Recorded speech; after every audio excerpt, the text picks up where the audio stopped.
Bon, salut tout le monde. Ben merci à toi Hugo en tout cas d'être là. Merci à tous ceux qui ont pu, venir ce soir. On va commencer dès maintenant. Voilà, comme je vous ai un peu on vous a fait un petit peu de teasing par mail, sur le Discord ou autre. Donc, Hugo, si tu peux te présenter et libre à toi d'aborder les sujets que tu souhaites, quoi. Voilà, encore merci en tout cas de prendre du temps pour nous. Salut à tous. Bon, pour faire simple, moi je suis arrivé sur Internet, c'est pas du tout mon milieu, c'est pour ça que j'ai un marketing qui est un peu moyen et que ça se voit. Ah, ce push to talk, ça va être chiant. Donc je suis arrivé sur ce milieu par pur hasard et j'ai décidé de faire la chaîne et apporter de la valeur dans le sens où, disons que sur Internet, il y a énormément, et encore plus sur YouTube ou les formations, il y a énormément de mythes qui sont en partie vrais. Donc ça vaut pas le coup de faire n'importe quoi, surtout que contrairement à avant, les dropshippers, les infopreneurs, vous avez des personnes qui avaient gagné beaucoup d'argent et très rapidement, et qu'aujourd'hui, faire n'importe quoi, ça peut vous coûter plus cher que ce que ça va vous rapporter au final. Donc le fait de bien faire les choses peut vous apporter beaucoup plus d'argent sur le long terme. Ce serait intéressant d'ailleurs, comme demande Black, un peu de savoir ton parcours, tu m'avais expliqué la dernière fois en entretien. Ce serait intéressant de savoir Ouais, tout ce que tu as fait, parce que tu as un beau parcours quand même, et comment t'en es arrivé justement aujourd'hui à faire des vidéos sur YouTube, à faire des interventions parmi, d'ailleurs chez des gros infopreneurs. Donc, voilà, ce serait super intéressant d'en savoir plus. donc mon parcours, disons, qui va faire complet d'un point de vue universitaire, j'ai fait une école de commerce. Et à la fin de l'école de commerce que j'ai faite avait un double parcours droit des affaires. Donc je suis reparti en études à la fin du programme Grande École, ça s'appelait comme ça. C'est très école de commerce et très marketing. Pour faire 2 ans de droit. Après, je me suis orienté dans le droit en cabinet d'affaires, donc cabinet d'affaires principalement sur les fusions et acquisitions. L'univers du cabinet d'avocat m'a complètement saoulé. Ça n'a rien à voir avec ce que vous voyez dans Suits. Ce que vous faites, c'est que gratter du papier jusqu'à 2 heures du mat et tout le temps faire les mêmes choses. Et je suis allé travailler pour la personne pour qui je travaille actuellement dans un fonds d'investissement anglais qui rachète des sociétés. Et lorsqu'on rachète une société, donc on fait tout ce qui est due deal préalable, on rachète et on s'occupe de la mise en place du rachat, donc la direction intérimaire de la société. Et si tu veux, si vous voulez, mon boss m'a mis sur un projet de YouTube, tout simplement parce qu'il y a un projet de défiscalisation à travers. Alors, me demandez pas les détails, je les connais pas dans le détail. Moi, on m'a dit que si j'étais capable d'activer la monétisation sur une chaîne YouTube, tout le monde devait y arriver, tellement je suis nul et que je suis connu pour être nul en informatique. Donc, c'est comme ça que je me suis retrouvé sur YouTube. Quand je me suis retrouvé sur YouTube, tout simplement, il fallait que je trouve un sujet rapidement. C'était en septembre de l'année dernière. Donc j'avais du choix, soit faire la cuisine, comme j'aime bien le dire, j'aime bien cuisiner, mais c'est toujours un bordel chez moi, donc ça aurait pas bien rendu en vidéo. Je pouvais faire du sport, mais bon, je suis pas un grand sportif. Je fais pas de voiture, je fais pas de circuit. Il me restait pas grand-chose et je suis tombé. Je cherchais une citation de film, je cherchais une citation de film où il disait balance ton oseille pour l'envoyer à un ami hollandais. Et je suis tombé sur les chaînes de Osei TV et sur la fiscalité sur Internet. Et je me suis rendu compte qu'en fait, il y avait beaucoup d'audience, beaucoup d'abonnés, et que tout ce qu'ils disaient n'était pas forcément vrai. Donc je me suis dit, il doit avoir de la place sur ce marché-là. Et c'est comme ça que je m'y suis retrouvé tout simplement. D'accord, donc là, ça fait, c'est ça, une petite année que tu es dans vraiment le YouTube game, quoi? Que tu proposes des formations, des accompagnements? Alors sur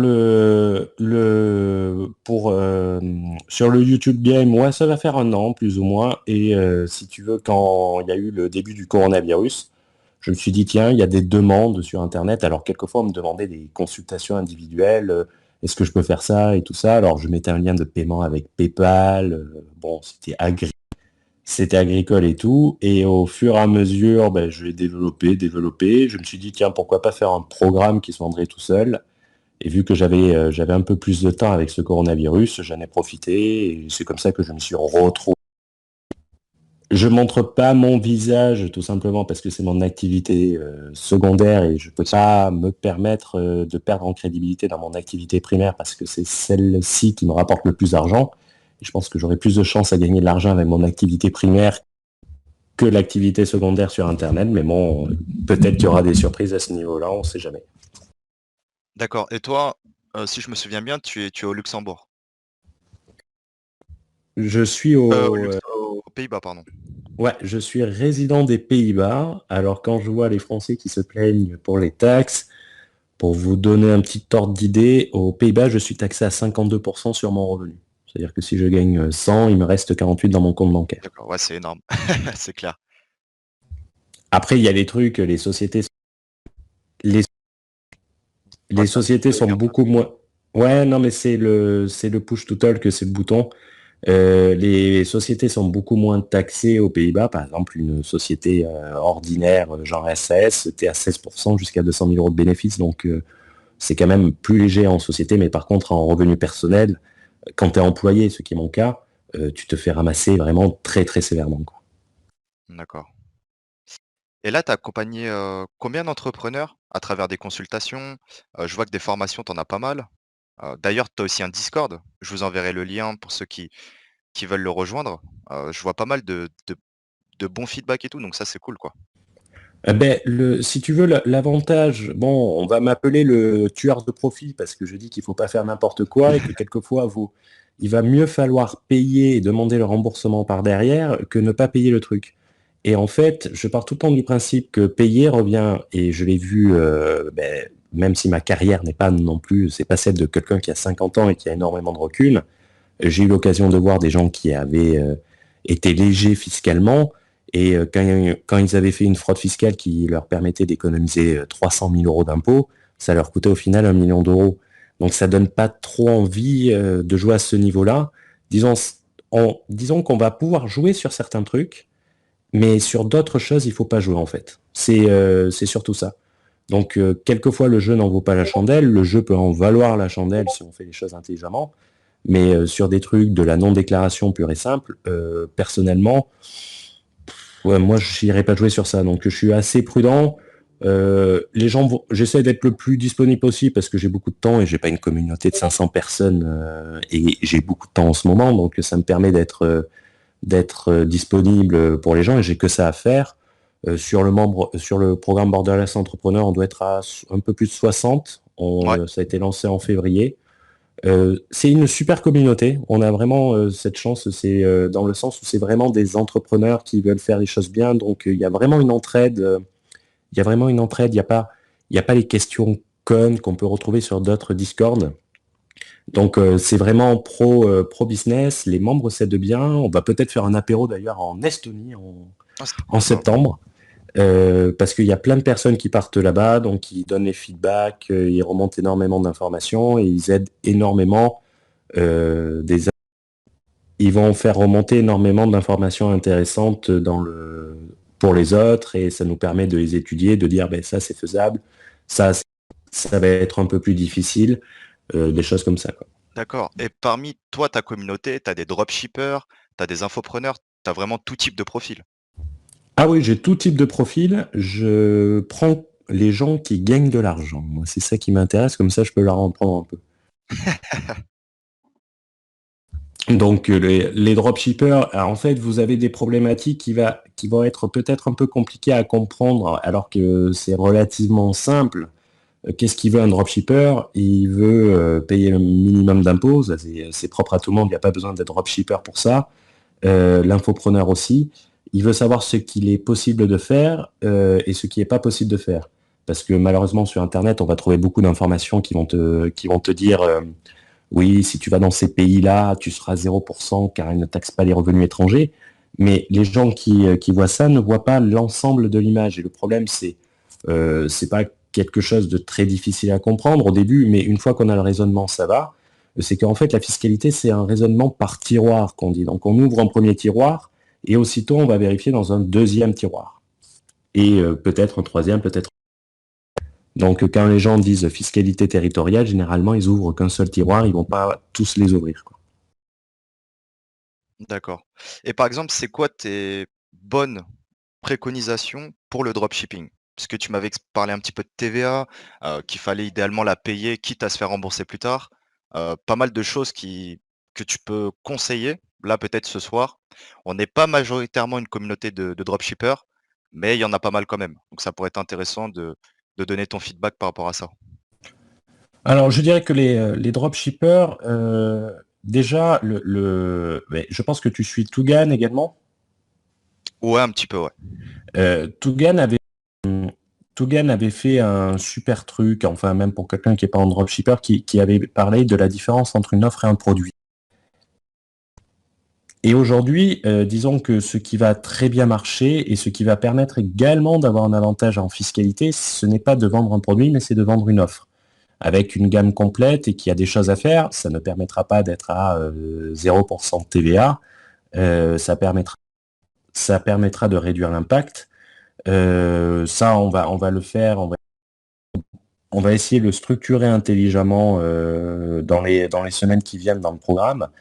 Euh, Ça va être se différencier des autres. Le principal que je puisse dire, c'est aujourd'hui, si vous savez vous différencier des autres, de la façon de faire, et que vous rentrez pas dans le moule et que vous apportez une réelle valeur ajoutée, vous en sortirez toujours mieux que la concurrence. Le, à partir du moment, regardez, moi j'ai aucune connaissance en marketing, je sais même pas faire une Facebook Ads, je sais même pas ce que c'est un pixel Facebook, je sais même pas comment cibler. J'ai fait une pub YouTube un jour pour essayer en me disant c'est facile. Les seules personnes que j'ai visées, c'est le Sénégal. Euh, le... Donc j'ai eu que des Sénégalais qui ont vu ma vidéo, ce qui n'est pas très pratique. Donc, mais par contre, le sujet sur lequel je suis, je vais pas enseigner le marketing. Le sujet sur lequel je suis, c'est la fiscalité, c'est essayer de faire, pas d'apprendre, j'ai pas cette prétention d'apprendre, mais de dire il faut faire attention à ça, à ça, à ça, éveiller un peu l'éveil des entrepreneurs et dire quand c'est trop beau pour être vrai, en général, c'est que c'est pas vrai. C'est la meilleure des choses. Ouais. Et après, à partir de là, moi, j'ai commencé, j'avais dû faire un site web j'avais dû faire un site web pour Stripe sur Wix site, je savais même pas le faire. C'était Hugo, mon site Wix.com pour le mettre sur Stripe. J'ai utilisé System.io et j'ai commencé avec 22 euros et honnêtement, je suis surpris de la puissance d'Internet, ce que peut permettre Internet très rapidement. Ça donne une visibilité que personnellement, moi, je n'imaginais pas. Bah, c'est clair. En plus, Oseille TV, je connais pas, mais apparemment tu as des meilleurs feedbacks que leur programme à eux. Donc ça vaut le coup de s'y pencher, quoi. En tout cas, c'est ce que j'ai vu récemment. Eh bien, disons que Osaï TV, bon, Osaï TV a toujours raconté qu'on lui avait volé sa formation. C'était la seule défense qu'il pouvait utiliser. Il y a eu un incompris. On a essayé de discuter avec lui. Ça n'a jamais pu être le cas. Moi, j'ai pas peur de recommander la formation d'Osaï TV en Amazon FBA, tout simplement parce que c'est sa spécialité. Et le problème, c'est que le problème, c'est que quand on va sur un domaine qui n'est pas le nôtre, ben on s'expose même avec la meilleure volonté, on peut s'exposer à des lacunes. Donc effectivement, moi je dirais que quelqu'un qui veut s'expatrier au Panama, je vais lui recommander moi-même de prendre la formation d'Osai TV parce qu'il pourra apporter une expérience terrain qui sera supérieure à la nôtre. Par contre, pour ce qui est de la fiscalité, je lui recommanderais de faire attention à ce qui est dit et que c'est un peu plus complexe que ça et d'aller voir un avocat sur place, ça lui coûtera 2000 balles, mais de bien faire les choses. Donc effectivement, on a la chance d'avoir des gens qui font des bons feedbacks. On essaye de faire le maximum pour les avoir également. On les paye pas encore et on crée pas de faux comptes. Je m'y mettrai peut-être un jour. Mais bon, ça, on dira que c'est un faux compte, mais la personne, voilà, elle avait pas les réponses, elle a rejoint le programme. Ouais. Elle a rejoint le programme, elle voulait s'expatrier, elle hésitait entre Malte et l'Estonie. Elle est arrivée dans le programme, elle a su à quoi s'exposer si elle partait à Malte. Elle a vu que elle payerait moins d'impôts qu'en France, mais qu'elle en payerait plus que ce qu'elle avait cru comprendre, que c'était pas si facile que ça. il a regardé pour l'Estonie, il a demandé les conseils. En 2 semaines, il était paré et il sait tout ce qu'il doit faire pour bien s'expatrier et pas faire une connerie. Donc, et grâce à, et grâce à ça, ça permet d'avoir de bons retours sur les gens et surtout la disponibilité. D'accord. Bon, en tout cas, c'est un beau parcours. Si ça te dit, on peut commencer à prendre les questions. Avec plaisir, avec plaisir. Super, super. Bon, en tout cas, c'est cool, d'avoir vraiment des profils assez différents. Parce que nous, comme tu le sais, on a une communauté, dans le référencement, l'affiliation, le business en ligne. Donc c'est cool d'avoir une personne comme toi qui vient donner un petit peu des conseils, quoi. Ben, c'est avec plaisir. Moi, j'adore apporter de la valeur, même quand on faisait des vidéos. Là, bon, on peut faire un petit teasing. On va sortir une vidéo sur Maxence, mais Oui, c'est pas une vidéo de bashing. C'est une vidéo pour expliquer qu'est-ce qu'on peut faire sur Internet et surtout ce qu'il ne faut pas faire en matière de diffamation et surtout quand on s'adresse à un concurrent et quelquefois comment quelque chose d'anodin, un coup de pression pour faire peur à une personne peut se retourner énormément contre vous. C'est un sujet qui est pas trop abordé en plus sur Internet. Donc, et le voir avec un cas concret d'un grand web entrepreneur, car déjà j'ai beaucoup de respect pour Maxence pour sa réussite. Il a fait beaucoup plus de preuves que moi je n'ai fait sur ce domaine. C'est de voir que même les très gros peuvent commettre des erreurs qui sont fatales, qui peuvent s'avérer fatales. Et si ces personnes tomberaient sur des gens un peu plus tordus, ça pourrait leur retomber dessus. Donc, il faut toujours faire attention. Donc, ouais, on va commencer avec les questions. Comment je les lis ou tu vas me les lire, tu vas les sélectionner, comment on fait? bah, je pense que c'est mieux que c'est toi qui les lises, hein. C'est mieux comme ça, moi je te bloque pas et s'il y a plus de questions, on en a de côté de toute façon, Ah avec des merde, sondages qu'on a envoyés. putain, j'allais me dire, putain, je vais vite y répondre, comme ça je peux vite aller dîner ce soir, mais c'est loupé. Alors, la première question pour le live. J'ai commencé à faire de l'affiliation, j'ai une micro-entreprise, mais depuis peu, je me suis mise au dropshipping. Revenu affiliation supérieur à ceux du dropshipping.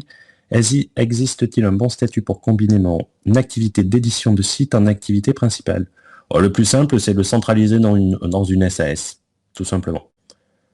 Ça va être le plus simple, ou à la limite, tu vas créer deux sociétés pour chacune des activités. Désolé pour le micro, hein, mais maintenant Non, non, il y a pas de souci. Il c'est y a pas de problème. l'iPad. J'en ai marre de ces trucs, il faut que je mette à jour. J'aurai plus de doigts ce soir. Donc tu peux le mettre dans deux sociétés annexes, mais disons, tant que c'est pas des gros revenus, laisse-le dans la même société, crée-toi une SAS, c'est facile. Ça va te permettre une grande liberté et ce sera le mieux à faire. Et si tu dois réinvestir, acheter du stock et tout, tu auras accès au crédit bancaire beaucoup plus facilement que si tu pars à l'étranger ou que si tu as une activité en entreprise individuelle. Donc, si je dois m'expatrier à l'étranger, quel serait le meilleur statut pour mon activité affiliation plus dropshipping? Alors, pour ça, il faut savoir dans quel pays tu vas t'expatrier. Parce que cela dépendra du pays dans lequel tu t'expatries. Il y a des pays il va mieux falloir utiliser une certaine forme de société et d'autres pays il faudra utiliser une autre forme de société. Autre question, peut-on avoir une micro-entreprise en France et une ou plusieurs entreprises offshore à l'étranger? Avantages, inconvénients. Mais disons, je vois pas trop l'intérêt d'être en France avec des entreprises à l'étranger, à part dépenser de l'argent pour rien. Sauf si, bien sûr, tu veux t'en servir pour minorer, mais aujourd'hui, c'est quasiment impossible. Et en fait, ça sert à rien. Tu peux avoir une micro-entreprise en France. Les sociétés offshore à l'étranger, elles seront taxées comme si elles étaient en France dès que tu as un établissement permanent en France, et ce qui sera le cas. Donc, avantage aucun, inconvénient énormément d'inconvénients parce que tu te feras contrôler beaucoup plus. Si on vend en Espagne, on doit commencer à collecter la TVA dès la première vente et la reverser taux espagnol. Alors, ça, c'est le régime de vente à distance. C'est tout simplement quand tu vends en France, que tu es français, que tu vends en Espagne, tu peux appliquer la TVA française jusqu'à 35 000 euros. Il y a des pays où c'est 100 000 euros comme l'Allemagne. Et à partir du moment où tu vas dépasser ce seuil, donc les 35 000 euros, tu auras un mois pour t'enregistrer à la TVA en Espagne à travers un mandataire. C'est très facile, c'est très rapide. Et à partir de là, tu devras collecter la TVA espagnole et la reverser en Espagne. J'ai aussi une autre boutique aux USA. J'ai cru comprendre que je n'avais pas à collecter la TVA pour les ventes hors UE. Effectivement, lorsque tu vends hors Union européenne, tu ne collectes pas de TVA en dropshipping. Mais attention, tu ne collectes pas de TVA européenne. Ça ne veut pas dire que tu ne dois pas collecter de la TVA américaine. Il faut savoir qu'aux États-Unis, ça va dépendre de l'État dans lequel tu vas exercer. Par exemple, le 1er juin, c'est la Louisiane qui a mis des taxes, qui a mis une obligation à collecter les taxes pour les sociétés étrangères au-dessus d'un certain seuil de chiffre d'affaires ou un certain nombre de ventes récurrentes. Pareil, par exemple, à la même époque, tu as eu le Canada, le British Columbia, donc c'est Vancouver. C'est pareil qu'aux États-Unis, c'est des États, c'est des provinces indépendantes, qui a dit que lorsque tu vendais un produit électronique au Canada, tu devais collecter et reverser la TVA de 10% dessus. Puis-je récupérer la TVA à mon fournisseur? J'ai une société estonienne. Ça dépend d'où est la société, ça dépend comment ils te facturent et ça dépend de ce que tu achètes. Programme d'affiliation, en fait j'en ai un mais je sais pas m'en servir. Oui, parce que tu es sur System.io. Je crois que tu me l'avais envoyé. Oui, en fait, il faut mettre tout le monde peut l'être affilié sur System.io. Tout le monde peut l'être et il suffit de rajouter votre lien affilié derrière le programme. Mais tu peux nous demander, on regardera, ça, il n'y a pas de souci. Hein. Le tutu, le Black Meyer, Romain avec Léo Guillot. À ton avis, à partir de quand il faut s'intéresser à l'optimisation fiscale? Parce que demande Malécus. Alors Malécus, la question de l'optimisation fiscale, elle va se poser, ça dépend de ce que tu cherches. En fait, c'est quelque chose de très personnel. Par exemple, moi, je vais considérer que si j'étais en France, je commencerais à chercher l'optimisation fiscale à partir d'un certain degré de revenu, tout simplement parce que je suis pas un grand fan de l'expatriation parce que je préfère ma vie personnelle à l'expatriation. Tu me feras jamais envoyer à Dubaï pour vivre à Dubaï et être à 0% d'impôt. C'est pas un truc qui me plaît et je pense qu'à un moment, il faut pas mettre l'impôt uniquement parce que disons, tu vas gagner certes beaucoup plus d'argent, mais avec un recul, tu vas te dire, mais putain, c'est quoi qu'est-ce que j'ai fait ces 3, 4 dernières années? J'ai fait du fric, mais ta vie, le fric, tu peux le faire de n'importe où, mais la vie que tu auras passée, tu pourras pas la refaire facilement. Donc il faut tout le temps prendre ça en compte. Donc ça va être quelque chose de très personnel. C'est clair que le confort de vie, en tout cas pour ma part, prime à mes finances, quoi. Ah oui, non, mais moi, alors déjà aux Pays-Bas, j'ai pas le choix parce que je suis employé, donc moi je suis obligé de me la prendre, j'ai pas le choix. Mais par contre, je suis content aux Pays-Bas parce que j'ai ma boîte qui me paye l'abonnement de Thalys, donc ça me permet de rentrer à Paris et d'aller acheter mes côtes de bœuf et ma bouffe et mon vin à Paris. Ça m'arrive de faire des allers-retours dans la semaine juste pour acheter de la bouffe. Ah ouais, sympa. Ah oui, non, en même temps, t'en profites, c'est 3 heures de train, tu prends le train le matin, je déjeune avec des potes, au pire le soir, je prends un hôtel et je rentre le lendemain. Donc, moi, j'aime bien la qualité de vie, quoi. Alors, le choix du statut individuel, micro-entreprise avec forfait libératoire ou portage salarial, c'est un régime que je ne maîtrise pas du tout. Le portage salarial, je n'ai jamais fait de ma vie. Je n'ai jamais été confronté à ce type de problématique, donc je ne peux pas t'aider. Avantages et inconvénients des deux systèmes, je ne pourrais pas t'y répondre non plus. SARL, EURL ou SAS, quel statut adopter? Ça va dépendre de comment tu vas te rémunérer. Une SARL, tu seras moins taxé quand tu vas te verser des salaires. Une EURL, si je dis pas de bêtises, c'est une société transparente. Il faudrait que je vérifie ça. Mais je me demande si c'est pas l'EIRL. Et la SAS, ça va être moi, j'aime bien la SAS dans le sens où c'est la plus facile et tu peux faire le maximum de choses si tu dois faire entrer des investisseurs, si tu dois faire entrer des associés, si tu veux intéresser tes employés à terme, les intéresser au capital. La SAS va te permettre à travers les statuts, à travers ces pactes extra-statutaires de structurer tout ça. C'est-à-dire que si tu as une merde un jour avec un associé, tu pourras le foutre à la porte parce que ça sera prévu dans les statuts, ce qui est toujours confortable au début. En Europe, quel est le trio des pays où le droit fiscal est le moins oppressif, plus où le droit du travail est le plus souple? Mais le problème, la personne qui va pouvoir parler du régime le moins oppressif, c'est une personne qui se sera fait contrôler dans les 3 États pour savoir lequel est le moins méchant.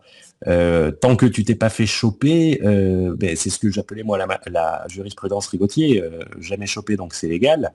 C'est difficile à répondre. Par exemple, aux Pays-Bas, je peux te parler des Pays-Bas, les services fiscaux sont relativement professionnels, c'est-à-dire qu'ils sont plus là dans une forme de conseil. Bon, si si tu pousses mamie dans les orties, ils vont être comme en France.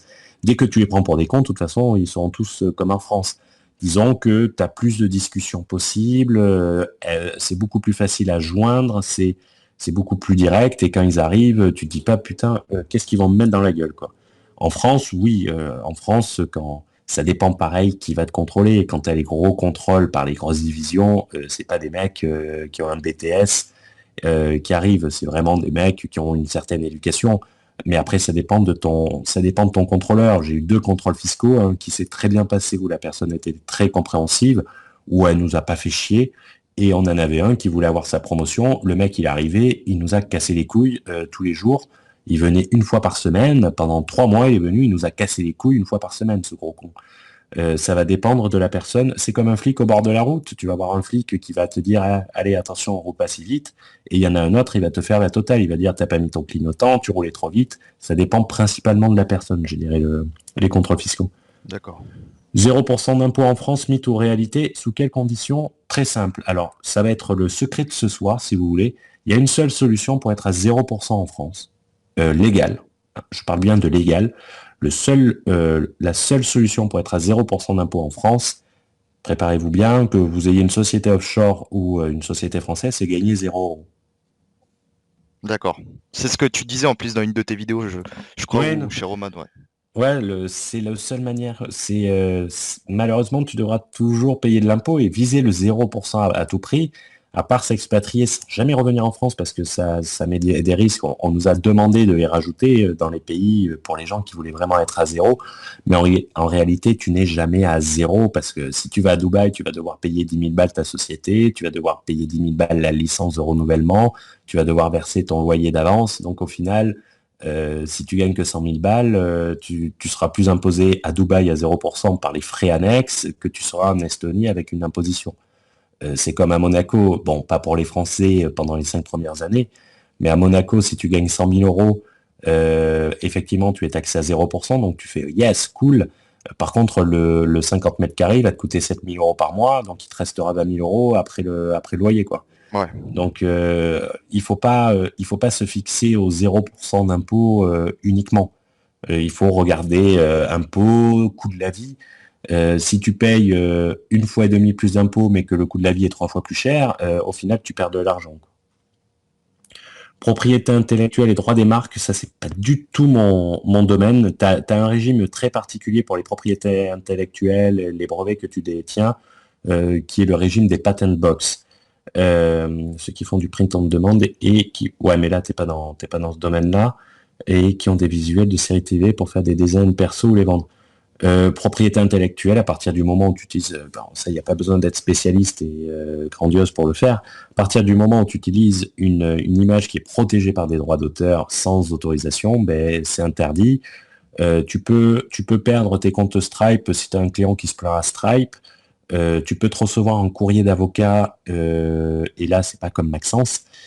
Tu reçois un courrier d'avocat d'un gros cabinet d'avocats de la marque, et là, ils ne rigolent pas. C'est-à-dire que tu te dis, et quelquefois, tu peux tomber sur des Américains, alors eux, ils s'en balèquent complet. Même si tu dis non, j'arrête, je suis désolé, ils vont jusqu'au bout. Donc, il y a quand même un risque à ce niveau-là. Moi, je jouerai pas avec ça. As-tu déjà aidé des entrepreneurs à s'installer en Andorre? En Andorre, j'y ai vécu pendant 2 ans, donc je peux très bien te parler d'Andorre. On va parler d'Andorre avec quelqu'un qui s'expatrie là-bas dans le programme, donc il va faire son retour. L'Andorre est un pays très particulier qui ne convient pas à tous. Ça coûte très cher de s'expatrier là-bas.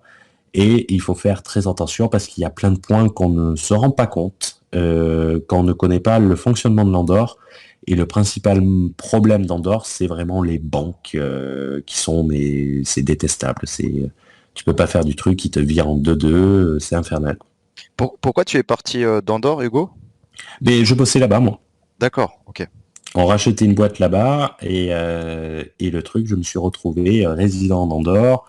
Je me suis retrouvé interrogé en rentrant dans le pays. Ah Je me suis ouais, retrouvé. Ah oui, parce que là-bas, la résidence, les flics la vérifient. d'accord. C'est-à-dire que moi, j'étais résident, mais je me déplaçais souvent à l'extérieur. Et pour travailler, tu es obligé d'être résident. Et les mecs, donc, je louais un appartement, mais j'y allais pas. Quand je venais, j'allais à l'hôtel ou un truc comme ça parce que notre société avait deux ou trois chambres à l'hôtel à l'année. Donc quand tu arrives à 20h le soir, t'as pas envie d'aller faire les courses dans un truc qui est froid, humide et qui sent mauvais. Donc j'allais tout le temps à l'hôtel. Et en fait, ce qui s'est passé, c'est que là-bas, ils vont vérifier ta résidence, c'est-à-dire ils viennent voir tes voisins avec ta photo et tout, et ils demandent s'ils t'ont vu régulièrement. Bien sûr, les voisins m'avaient jamais vu. Je suis arrivé à la frontière, ils m'ont arrêté immédiatement, ils m'ont fait très bien, on va prévenir la France que vous n'êtes pas résident ici. D'accord. Donc c'est pas, c'est un pays, je dirais que l'Andorre va être un super pays pour les personnes qui s'expatrient en famille, qui ont des enfants. Mais honnêtement,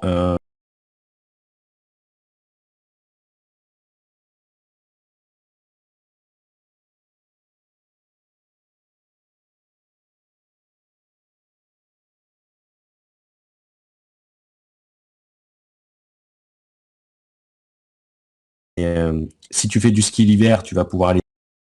Putain, c'est chiant ce push to talk, désolé. Si tu C'est fais pas... du ski, si tu fais du ski l'hiver, ça va aller. Si tu fais du sport, ça va aller. Mais Ouais. disons que t'as pas énormément de jeunes. Les Andorrans sont détestables. C'est un peuple qui est détestable, qui n'aime pas les étrangers, un peu comme les Maltais, si on m'a bien expliqué. Et c'est très désagréable. Quand tu as un problème avec un Andorran, tu vas toujours perdre. C'est un peu la France des années 80. Il y a pas la corruption et tout ça. C'est un super pays où vivre, c'est nickel. Et t'as jamais un problème. Tu peux te garer, laisser ta voiture tourner et personne va te la voler. Mais par contre, moi, j'étais content d'y arriver parce que c'était tranquille, mais j'étais surtout content de partir parce que je me faisais chier là-bas. Ok. Ouais, 2 ans, t'as dû faire le tour en plus. Ouais, honnêtement, 2 mois, tu fais le tour, quoi. J'ai Ah, des ok. amis qui sont là-bas, mais le truc, tout le temps la même chose. Les boîtes, bon, c'est les boîtes espagnoles de seconde zone, les bars, c'est quasiment vide. Si tu veux sortir et avoir du monde, tu vas au pas de la case, Ouais. qui est au côté français, mais par contre, quand tu vas au pas de la case, l'hiver, oui, c'est blindé de monde, mais t'as les mecs qui sont bourrés et qui te sautent dessus. T'es là, waouh, putain, tu sais pas où te placer, quoi.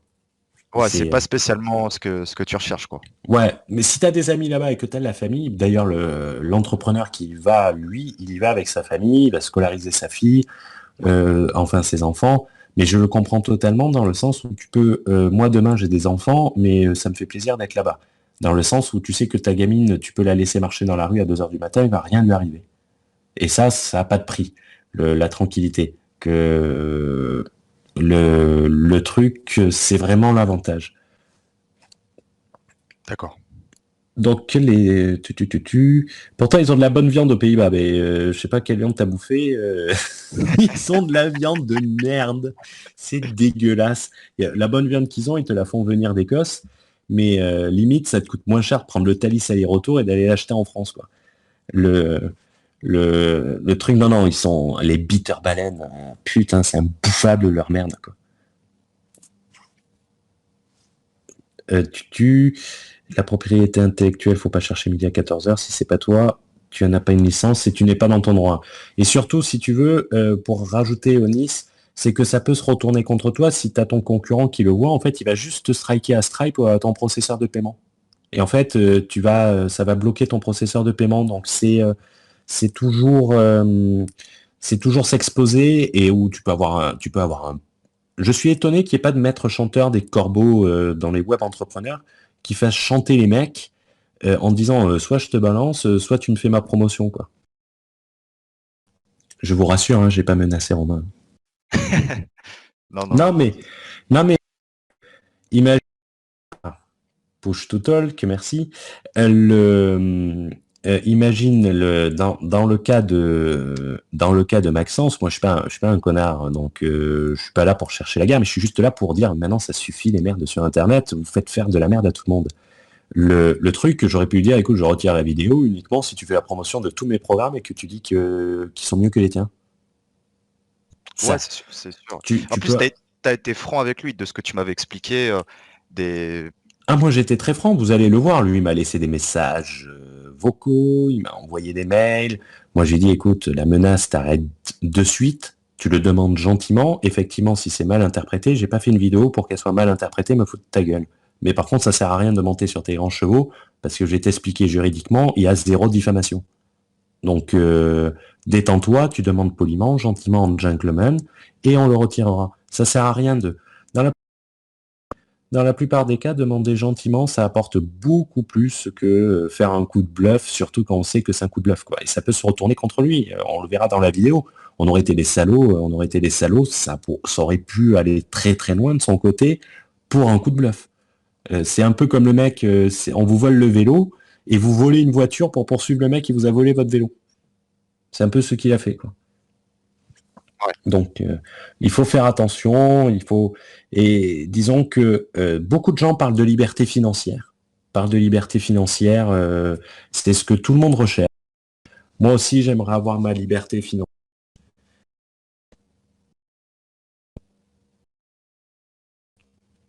Push to talk, quand tu veux marcher. Moi aussi, j'aimerais avoir ma liberté financière, mais disons que la liberté financière vient également avec ce que moi j'appelle la liberté fiscale. La liberté fiscale, c'est pas être à 0% d'impôt. C'est être sûr qu'on va pas venir vous chercher et vous prendre tout ce que vous avez gagné et que vous allez vous retrouver en procédure pendant 3 ans, parce que si vous faites choper sur un truc, la procédure va être très longue, très coûteuse, et ça vous anéantit mentalement. Ça vous anéantit mentalement. Et personnellement, je me suis tapé une perquisition à 6 heures du matin chez moi. Donc pendant un mois, j'avais qu'une peur, c'est qu'on vienne me mettre les menottes, alors que je savais que j'étais en règle. Je savais que j'étais en règle. Mais on est toujours inquiété en se disant, putain, est-ce qu'ils vont pas dire que c'est un abus et tout ça? C'était la faute de mon boss, hein. C'était vraiment la faute de mon boss. Mais mon boss me disait, relax. Les avocats disaient, relax, t'inquiète pas, c'est la première, ça fait peur, mais après, ça passe tout seul. Mais pendant un mois, je dormais mal la nuit. Je me disais, putain, tout ce que j'ai travaillé comme un con, mettre de côté, je vais le perdre pour peut-être une erreur que j'ai pas vue. Donc, c'est vraiment très, très désagréable et je souhaite à personne, même à mon pire ennemi, quoi. Parce que, en plus de te bouffer ta vie, ça te bouffe ton business, quoi. Là, c'était suite à un contrôle fiscal ou une erreur, Ah non, alors j'ai eu un contrôle fiscal personnel sur une structure étrangère, parce que vu qu'on bosse en fonds d'investissement et qu'on est associé, on a des sous-structures de notre boss qui nous appartiennent en quelque sorte, et ils nous versent nos dividendes sont versés par ces structures. d'accord. Et en fait, si tu veux, le contrôle portait pour savoir si c'était une société, les mecs pouvaient pas savoir qu'on était associés. La seule chose qui les importait, c'était savoir s'il y avait de l'impôt qui était payé sur cette société. Et au début, ils pensaient que j'avais une société qui, genre, je faisais mon business et je cachais ma thune à l'étranger, quoi. Ah, Tout simplement. Quand tu te verses ce dividende, en fait, quand tu te verses un dividende de l'étranger, tu as ce qu'on appelle une retenue à la source. Donc, en fait, tu reçois un dividende, donc tu vas être taxé à 30%, mais tu as été taxé à une retenue à la source de 10% dans le pays. Moi, c'était une société Pays-Bas à l'époque où je bossais en France. Et j'avais déclaré au fisc que ben, j'ai payé 10% aux Pays-Bas, donc remboursez-moi ces 10% et je paye que 20% en France. Et quand ils ont vu ça, ils ont cru que c'était ma société, ils ont cru que c'était ma société que j'avais foutu aux Pays-Bas pour payer moins d'impôts, comme les mecs vont faire au UK, créer une limited à Hong Kong, en Angleterre, en sachant que c'est tout à fait légal, mais si vous avez une société au UK, vous bénéficierez de l'impôt au UK uniquement si vous contrôlez votre société au UK. Et moi, ils pensaient que la société était aux Pays-Bas et que je cachais du truc et ils m'ont saisi d'informatique et tout ça. J'ai pourvu que j'ai pas fait une erreur dans la déclaration. Et au final, j'ai reçu un courrier ensuite et ils m'ont dit non, tout est correct. Mais pendant un mois, ça a duré. ouais, ça pompe, de l'énergie comme tu dis. C'est clair que Euh, Surtout que, en fait, tu dois demander des documents. Tu vas demander des documents qui doivent être tu les fais traduire quand tu les envoies au mec qui te pose des questions, il te dit ouais, ils sont pas apostillés par l'autorité compétente, donc tu dois leur envoyer. Bon, voilà, c'est infernal. Ouais. Et comme tu le sais, je suis une vraie quiche en tout ce qui est fiscal, et cetera. Mais le système d'holding, dans quelle mesure c'est nécessaire de le faire? Dans quelles circonstances? Je pense que ça peut intéresser pas mal de gens, aussi dans le replay. Si tu peux expliquer un peu le système d'holding, parce que même moi, tu vois, je savais pas vraiment ce que c'était, quoi. Alors, le système de holding, tout simplement, c'est une société qui va détenir vos autres sociétés. En France, il y a un régime particulier qui s'appelle le régime mère-fille, qui est très parlé, qui fait que lorsqu'il y a une remontée de dividendes sur une holding, on va faire ce qu'on appelle une réintégration pour quote-part de frais et charges. Cette réintégration va prendre 5% et c'est ces 5% qui vont être taxés.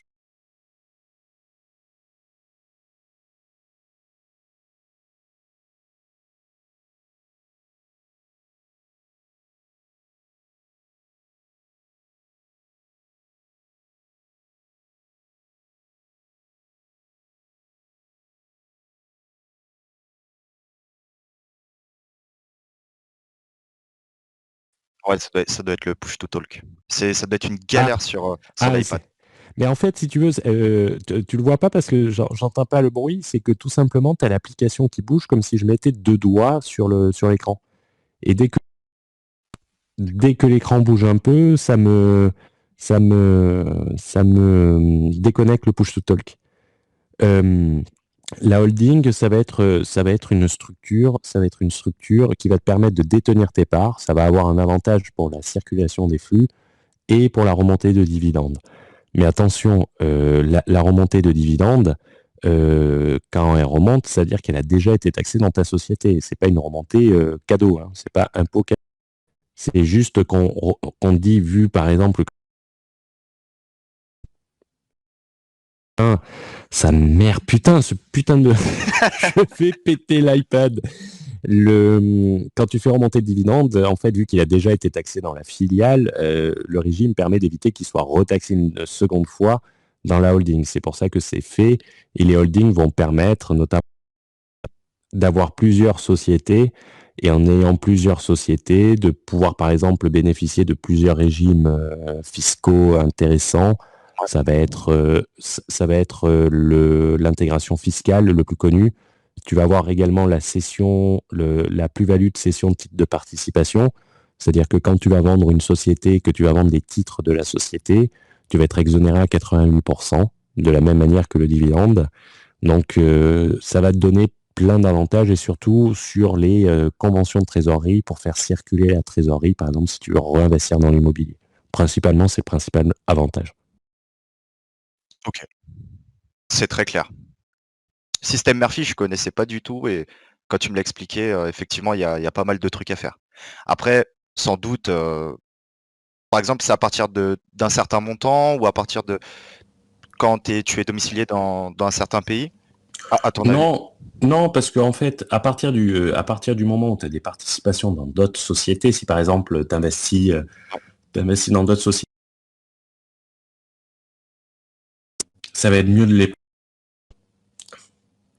Désolé, ça va être ça va être mieux de les prendre à titre personnel que de les prendre à travers une holding que les prendre à titre personnel.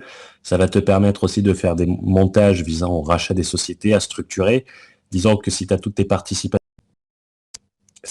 participations dans une société, ça va te permettre par exemple d'emprunter plus facilement parce que tu auras une valorisation de ta holding, de la valeur des titres qui sont inscrits, qui te permettra de lever des fonds plus facilement et de financer des opérations, des plus grandes opérations. Donc, ça va être un effet, tu vas bénéficier d'un levier bancaire et d'un levier fiscal principalement. OK. Les gars, si vous avez Mais des questions sur les holdings et tout, n'hésitez pas, hein, dans le chat, je pose des questions parce qu'à titre personnel, ça m'intéresse, mais je pense pas être le c'est seul. pas, disons, c'est pas la première chose à mettre en place. Même, disons, ça vous coûtera un peu d'argent de transférer une société dans une holding ensuite.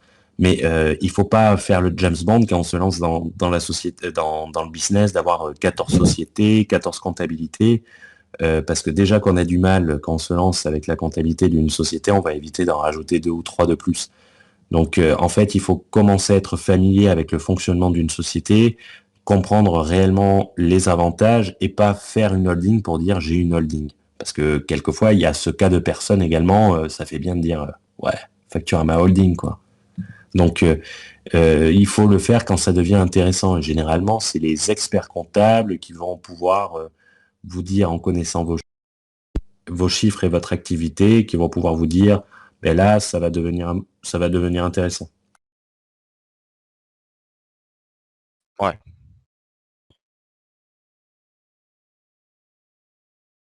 Est-ce que tu penses qu'en France, on peut réellement devenir riche? Par exemple sur un même temps sur un pays où fiscalement c'est bien plus intéressant? Alors, je vais te dire que en fait, en France, soit tu vas rester moyen, soit tu vas devenir 100 fois plus riche que le mec qui se sera expatrié. Ça dépendra de ta capacité, tout simplement. Capacité de financement et tout ce qui Non, s'ensuit? ta capacité, ta capacité intellectuelle, car disons que Internet, c'est pas méchant de dire ça, hein, je veux pas que ça soit pris pour l'orgueil ou tout, mais Internet a mis la possibilité à beaucoup de personnes de créer un shop sur Internet et de faire du dropshipping en allant Ouais. trouver un produit. Et qui gagnent beaucoup d'argent, qui vont gagner bien plus que moi, mais par contre, qui comprennent pas comment ça marche et qui se croient businessman. Si on leur sort de ça, déjà, dans la plupart du temps, ils vendent parce qu'ils ne payent pas la TVA, et donc ils sont bien moins chers que les concurrents qui respectent les règles. Mais en France, euh, je voulais faire un live à l'intérieur du groupe sur ça, de l'histoire d'un étudiant de 28 ans, dont je sais pas si je connais pas la moyenne d'âge sur le groupe, un étudiant qui avait 28 ans, qui a monté une SARL, qui a monté une SARL unipersonnelle à Cavaillon, à côté d'Avignon, où il faisait la vente, comme tout et chacun, on fait toutes les activités au début dans la société, tu fais la comptabilité, tu fais la vente, tu fais la gestion et tout. Aujourd'hui, cette personne, en France, il pèse 11 milliards d'euros. Ah ouais, c'est bien, hein. Donc, et tout Belle ça, réussite. il a fait en France et il est parti à 28 ans avec un prêt étudiant de 50 000 francs ou 7 500 euros. Donc, aujourd'hui, le dropshipping doit largement vous pouvoir la même somme en euros, 50 000 euros pour commencer un truc.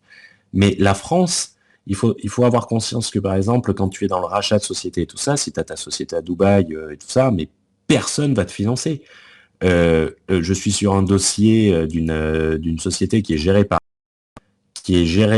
une personne relativement jeune, qui a 36 ans, qui fait 10 millions d'euros de chiffre d'affaires, 4 millions de bénéfices. Certes, il paye beaucoup d'impôts en France, mais aujourd'hui, sa société, elle est estimée à 48 millions d'euros et on lui a proposé 48 millions d'euros de sa société. On lui a proposé 12 fois son EBITDA. Il serait parti à Dubaï. Et il serait parti à Dubaï. Certes, il aurait gagné plus d'argent, il aurait payé beaucoup moins d'impôts, mais est-ce qu'une société lui aurait racheté ce prix-là? Pourquoi ils ont racheté ce prix-là? Parce que c'est facile de financer une acquisition, c'est comme l'immobilier, une boîte, ça se rachète comme l'immobilier. C'est très rare que les mecs arrivent en mettant tout l'argent sur la table. J'ai un autre cas d'une personne qui était experte comptable, qui avait vendu son cabinet d'expertise comptable. La somme est ronde bête, c'était 700 000 euros, il avait 50 ans. Il s'est lancé dans le business, ça lui a permis en 10 ans de faire 700 millions d'euros de fortune personnelle. Donc il est en... Et il a investi tout son argent dans ça. Donc euh, le fait de partir à l'étranger, au début, les impôts que vous allez économiser, si vous gagnez, c'est pas en partant à l'étranger que vous allez devenir millionnaire si vous n'arriviez pas à être rentable en France. Totalement Si d'accord, vous ouais. partez, si vous partez à l'étranger et que vous gagnez 300 000 euros à Dubaï ben, vous aurez 300 000 euros sur votre... Vous aurez 300 000 euros sur votre compte bancaire. Si vous avez 300 000 euros en France, il vous restera 210 000 euros sur le compte bancaire de la société. 90 000 euros. C'est pas non plus ce qui... Et si vous utilisez les bonnes choses, et les frais que vous allez payer à Dubaï, ça va être beaucoup plus élevé. Donc, à partir du moment où vous êtes bon, à partir du moment où vous savez faire une opportunité et à partir du moment où vous faites les choses correctement, ça c'est le plus important parce que comptez pas vendre une société qui fait n'importe quoi.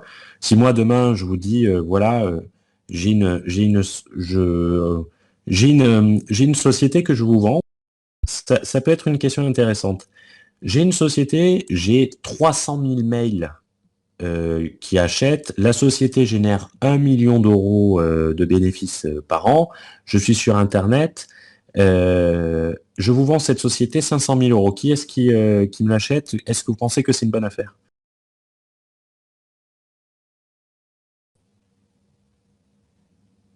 Il Dans faut le chat, auditer il faut auditer exactement, Loïc, parce que, par exemple, si j'ai pas payé ma TVA, ma société, elle vaut zéro. Elle vaut même pas 1 euro. Parce que si je me fais redresser, c'est la personne qui rachètera la société qui se prendra tous les risques. Donc tu donneras 1 euro avec une garantie de passif énorme, tu essaieras de négocier avec le fisc, négocier des pénalités inférieures pour faire péter la garantie de passif et au final rien payer, quoi.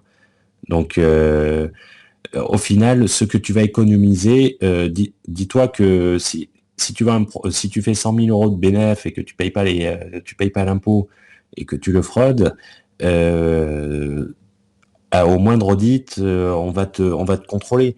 Là, je suis sur euh, tu vas avoir après quand tu vas transférer ton argent et que tu vas vouloir le réinvestir, tu vas devoir remplir des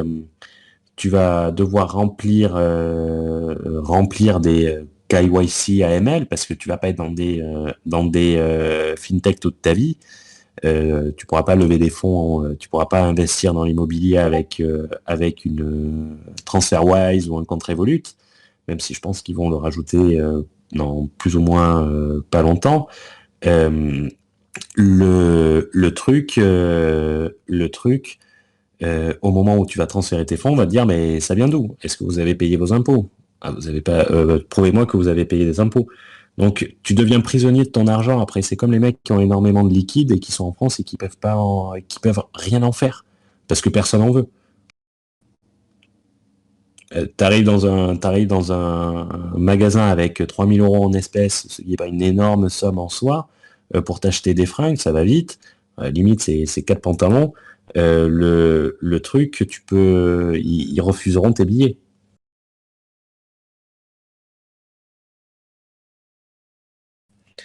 Et Ionix, t'avais eu ça quand t'as failli acheter un resto, les mecs faisaient 80% du CA non déclaré. Mais je vais te dire un truc, et la situation d'aujourd'hui parle bien pour les restaurateurs qui cachaient leur fric, qui faisaient tout au black. Quand il a été question de demander les PGE, les prêts garantis par l'État lors du coronavirus avec les 2 mois de fermeture et tout ça, ben, ils ont eu un prêt de 80% de moins que ce qu'ils auraient dû avoir. Et au final, ils perdront leur business parce qu'ils s'en mettaient dans la poche, mais au moment où il va falloir payer et relancer les trucs, ben, ils n'en s'en mettront plus dans la poche. Et au final, ils seront un peu dans la merde. et tiens, il y a une petite question intéressante, au niveau des contrôles fiscaux sur les auto-entrepreneurs. Est-ce que c'est assez récurrent ou pas? Alors, je pense pas parce que, alors, déjà les contrôles fiscaux, il faut savoir, euh, t'as, t'as, ça dépend, ça a le prix de putain de couche. Quand tu as, ça va dépendre des mouvements, ce que tu fais. Si tu es auto-entrepreneur et que tu fais péter la Ferrari, oui, tu vas te Ouais. taper un contrôle perso, mais ça sera surtout sur le perso. Hum, le truc, j'ai pas trop en connaissance des contrôles. Ça doit se trouver dans des cabinets d'avocats. Il doit y en avoir qui te font la pub sur ça, qui vont te dire qui vont te dire si oui ou non tu as des contrôles. Et après, il faut savoir que le fisc, il revient 3 ans en arrière. Donc en fait, quand tu crées une SAS, de rien avoir les 2 premières années, c'est un peu normal, ils viennent à la fin de la troisième. C'est pour ça, quand t'es auto-entrepreneur, c'est mixé. Le statut qui te protège le plus en France, c'est le IRL. C'est l'entrepreneur individuel à responsabilité limitée. Limitée. Ah ouais, Loïc, j'arrive troisième. Bon, c'est pour ça qu'au début, il y a des gens qui se posent des questions. Ouais, le IRL, bizarrement, protège plus qu'une SAS parce que déjà, l'habitation principale, c'est la loi Macron de 2015, si je dis pas de conneries, à l'époque où il était ministre, qui a prévu que la résidence principale du propriétaire de IRL soit insaisissable. Alors que c'est pas tout le temps le cas dans le cas d'une SAS.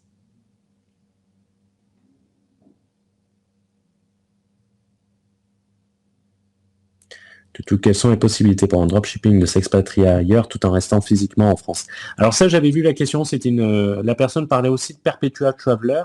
Donc je pense que la question que Romain, tu m'as envoyée, j'ai vu cet après-midi en regardant les questions qui commençaient à tomber. D'accord.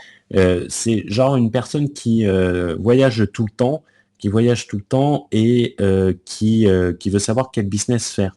Alors, on avait fait une vidéo sur ça, sur les Perpetua Traveler, et j'avais lu sur ton Discord que en fait, tu avais des personnes qui disaient à partir du moment où tu respectes pas les conditions fiscales françaises, tu n'es pas résident fiscal. Par exemple, passer moins de 183 jours en France. Bon, ça, il faut s'enlever ça de la tête. Les 183 jours, c'est vraiment dans un cas vraiment très très particulier, mais on parle plus de 183 jours.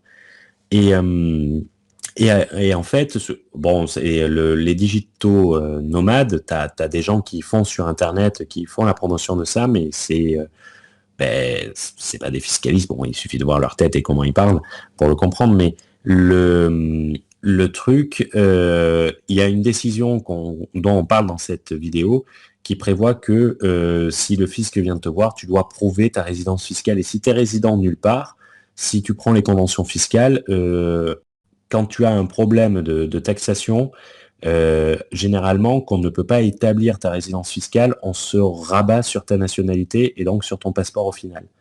Ok, Donc, intéressant. soit tu établis ta résidence fiscale dans un pays et tu voyages le reste du temps, donc il faut choisir un pays où tu n'as pas besoin d'être 6 mois. Par exemple, à Dubaï, pour être résident fiscal, il faut clairement passer 6 mois sur le territoire. Tu as d'autres pays où les 6 mois ne sont pas obligatoires. En France, tu peux être résident fiscal. J'ai un membre de ma famille qui est résident fiscal en France et pourtant il passe que 20 jours par an. Donc c'est des choses à savoir et il faut regarder la loi. Il faut également regarder l'appréciation qui en sont faites par les tribunaux qui sont la jurisprudence. D'accord. Quand tu as plusieurs nationalités européennes, là, ça va au tribunal hein, entre les deux pays. Ça va au tribunal entre les deux pays. Enfin, un tribunal. Tu vas pas aller sur les deux tribunaux, tu vas avoir une conciliation entre les deux États. Quoi. Loïc, quelquefois, payer les impôts en France, ça peut être plus avantageux que d'autres pays. Donc, tu peux avoir également des plus-values latentes. Donc, il vaut mieux rester en France. C'est tout se calcule. La fiscalité, c'est un Excel. Il faut savoir se servir d'Excel pour bien faire les choses, en fait. Hugo, est-ce que les Ricains, enfin les Américains, communiquent avec l'administration française? Alors, ça, c'est les grands mythes.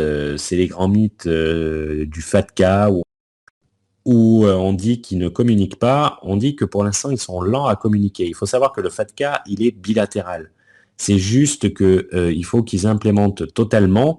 Il faut savoir qu'il y a une lettre de la Commission européenne qui qui a prévu que si le FATCA ne devenait pas bilatéral, les Européens allaient utiliser les mêmes méthodes que les Américains ont utilisées, c'est-à-dire une retenue à la source sur tous les établissements bancaires européens, américains établis en Europe, s'ils ne communiquent pas eux-mêmes les informations. Aux États-Unis, le FATCA, par exemple, le Poutine ne voulait pas le signer.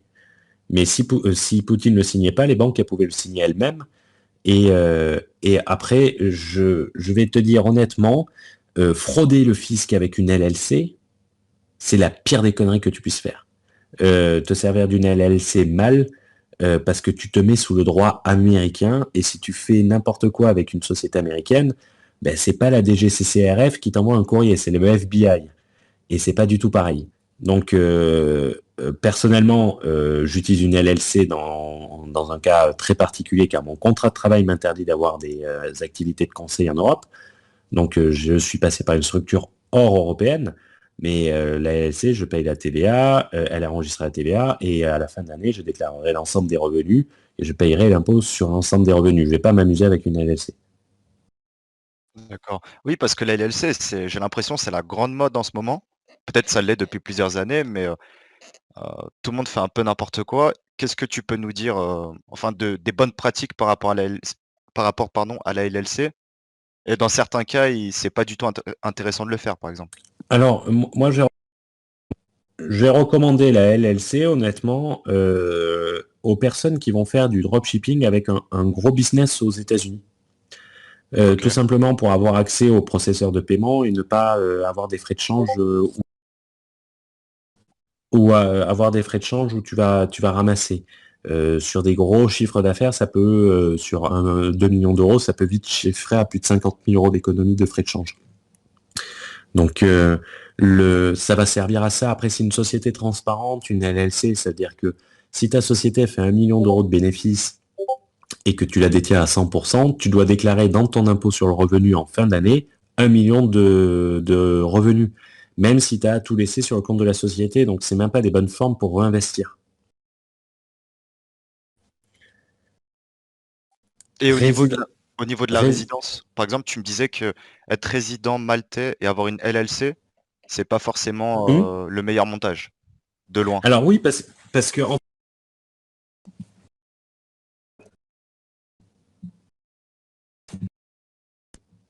Ah putain. Espérons que ça va tenir. Oui, parce qu'en fait, la LLC, quand tu es surtout résident non domicilié, qui est déjà le pire des montages à Malte, si tu la détiens à titre personnel, le revenu que tu vas recevoir à titre personnel, il va être imposé à 35% comme s'il était réalisé à Malte. Tandis que si tu fais le business à travers une société, l'impôt sur le revenu est à 35% à Malte. Si tu fais le business avec une société maltaise, avec un montage particulier holding, bon, tu vas pouvoir récupérer le 6 septièmes de tes impôts. Donc tu seras imposé en réalité sur tes bénéfices de société à 5%. Donc au final, bon, tu vas pas bénéficier d'un impôt personnel. Euh, le truc, la LLC en plus, tu vas payer beaucoup plus de frais, tu vas t'emmerder pour payer la TVA. Les mecs qui créent,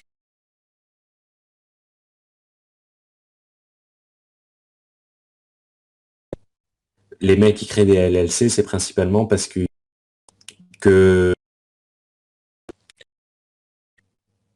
les mecs qui créent des LLC, ouais, Ah, ça doit être une galère le tactile. ah, c'est plus qu'une galère, surtout que j'ai même pas mon stylet, donc je suis obligé d'appuyer sur le doigt, et dès que ça bouge d'un millimètre, le truc, ça se barre. Ouais, pas quoi, Loïc. Je vais péter l'écran, ça va être vu comment je suis à droit. Les LSC, elles ont surtout été utilisées par les mecs qui croyaient qu'elles étaient à 0%, mais qui en comprenaient pas forcément le fonctionnement. Et on va pas se mentir, avec un besoin d'avoir un certain anonymat, mais pas l'anonymat, on veut pas savoir qui vous êtes, l'anonymat, on veut pas payer nos impôts et on veut pas qu'on nous trouve. C'est surtout ça qui a attiré beaucoup sur les LLC et la peur du CRS, de la communication le Common Reporting Standard, donc l'échange automatique d'informations, où on a tous dit aux États-Unis, ils l'ont pas signé, ils l'ont pas signé. Oui, mais ils ont le FATCA, tu prends l'accord FATCA France, tu prends l'accord France-USA FATCA, on te dit que les banques américaines doivent récolter ton TIN, donc ton Tax Identification Number, le transmettre à l'IRS et l'IRS le transmet à la France. C'est juste que la réciprocité n'est pas encore entièrement activée. Mais on ne le sait même pas parce que les personnes qui disent ça, c'est des journalistes, on ne le sait pas. On n'est pas dans les commissions européennes. S'il y a un problème technique pour la transmission d'informations, c'est juste ce qui est dit par la presse, ce qui est dit sur Internet, mais on n'a jamais vu Emmanuel Macron dire j'en ai marre des Américains qui n'envoient pas les comptes bancaires. Donc effectivement, peut-être que la transmission est plus lente et qu'ils ont plus de trucs à mettre en place, mais c'est en gros jouer sur la passivité d'un État. Si c'est pas cette année, ça sera l'année prochaine. Ça sera pas éternel d'avoir l'argent que, que cette transmission ne se fasse pas. D'accord. Oui, parce qu'après tu avais fait des vidéos, notamment Nabila, Corpomax, enfin, je sais plus, j'ai pas vu les vidéos, mais on en a un petit peu parlé. D'ailleurs, je vous invite à aller voir les vidéos d'Hugo sur sa chaîne YouTube. Je vous renvoie le lien. Ah oui, Nabila, Nabila, c'était sur ces conditions générales de vente qui faisaient que en fait la société, elle exerçait une activité en France et un cycle complet d'activité en France à cause des conditions générales de vente. C'était une étude sur, mais encore pour vous, les infopreneurs et web entrepreneurs, de dire les CGV, on dépense de l'argent pour bien les faire. Et d'ailleurs, on en avait parlé ensemble. Et il faut bien faire les choses et les CGV, c'est un outil important. Il ne faut pas s'amuser simplement à copier-coller ou se contenter des CGV bateaux de Shopify, quoi. Bien sûr, bien sûr. Ouais, c'est un investissement, mais sans ça, c'est compliqué.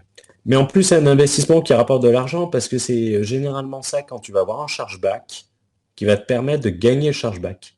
Oui, Personnellement, on en a quelques-uns. On a tout le temps le pourcentage des mecs sans correction, hein, ça existe partout. Des mecs, ils viennent sur la journée, ils consomment tout ton programme et après ils disent ah finalement ça me plaisait pas, je suis pas satisfait donc je vais être remboursé. Et qui font des chargebacks, surtout avec PayPal tellement c'est facile. Hein, je pense que vous le savez tous. Mais les CGV, j'ai même réussi à gagner un chargeback de PayPal avec un produit ne correspondant pas à la description. J'ai fait alléluia quoi.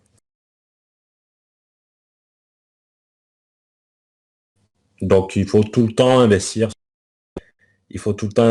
sur les CGV. C'est un investissement qui vous rapportera de l'argent au final. d'accord. Est-ce que tu as une idée des boîtes qui se font souvent contrôler par le fisc?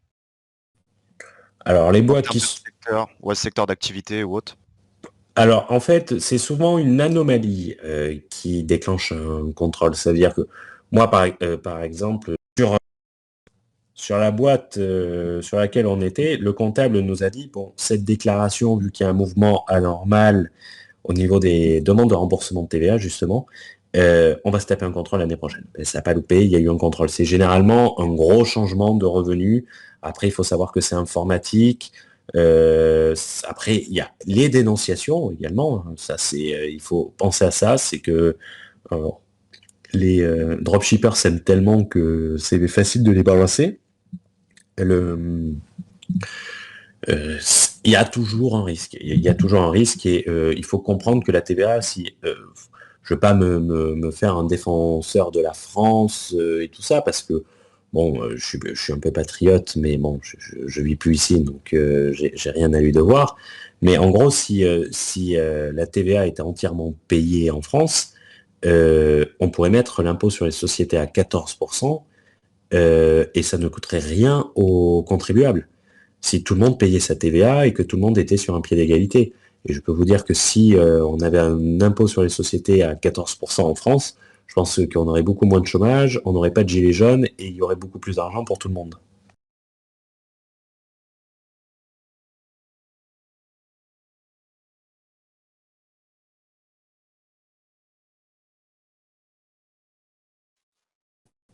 Ah, Fabien, je vais pas me présenter aux élections. L'une des grosses différences entre statut AE, je pensais pas au plafond, était aussi élevé, et le régime d'activité libérale, TNS, est de ne pas pouvoir défalquer tes frais de ton CA. Voyez, ordi, abonnement, achat, plugin, et donc de baisser ton imposition. Par contre, les charges, tu douilles beaucoup plus. Alors, en AE, en fait, tu vas avoir un gros abattement, si je dis pas de conneries. C'est-à-dire, certes, tu peux pas déduire tes frais, mais tu vas payer tes impôts que sur une toute petite partie de ton CA. Donc, au final, ça peut revenir au même, sauf si tu as beaucoup de frais dans ta société. Ben, Chris 1913, le problème c'est aussi quand tu as en face des mecs qui sont planqués à Hong Kong ou autre, tu fais comment? Ben, tu fais en sorte d'aller sur un produit où t'as pas de mecs qui sont planqués à Hong Kong et tout. Par exemple, on avait lancé une société de vin aux Pays-Bas. On était sur les produits de merde. Ben, le problème, on avait 1300 concurrents. On a reaxé la société, on l'a foutu sur les grands vins. Sur les grands vins, ben, on était tout seul et on ramassait du fric. Donc, il faut pas aller sur les marchés. Il faut se démarquer et pas aller sur les marchés qui sont accessibles à tout le monde.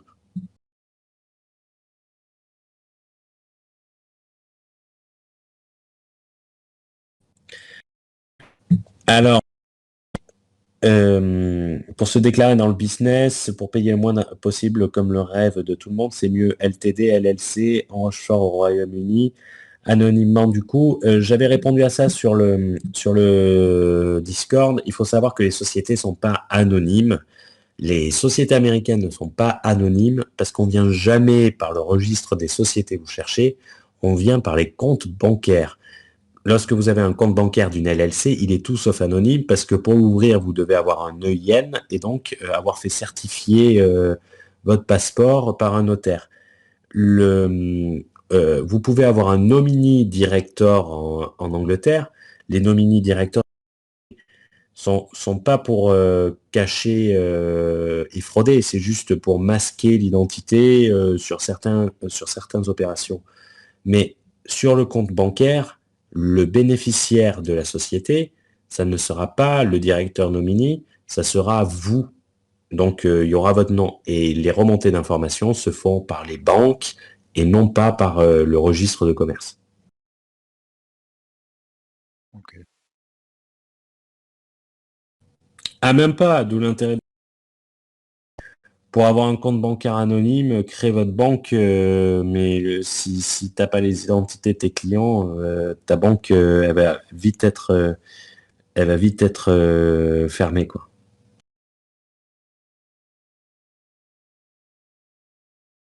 Peut-être encore trois, quatre questions, parce que ça fait déjà 1 heure et demie, je veux pas après abuser Ah, de mais votre... j'ai pas vu le temps passer.